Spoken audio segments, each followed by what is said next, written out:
that you are not allowed to do during Shabbat. Hi everyone, this is me Batya. I'm a Filipina and I converted to Orthodox Judaism. So in few minutes, it's gonna be Shabbat. When Shabbat comes in, there are so many things that we are not allowed to do and things that we have to do. One of the things that we're not allowed to do, one common thing is we're not allowed to cook on Shabbat. So now all of the food that we have for Friday night until daytime Shabbat, they are all ready. We're not allowed to be on our phone. We're not allowed to turn on any electricity that is not programmed on Shabbat. And we're not allowed to drive on Shabbat. If you're not aware, we are not allowed to tear a tissue paper on Shabbat.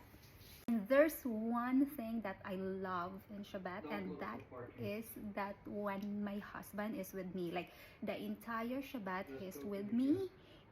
I don't even have to ask him because Shabbat is gonna demand him not to do anything. So on Shabbat, I have him. Okay, only Shabbat. Shabbat Shalom, and I'm gonna see you, Bezrat Hashem, on Motzei Shabbos.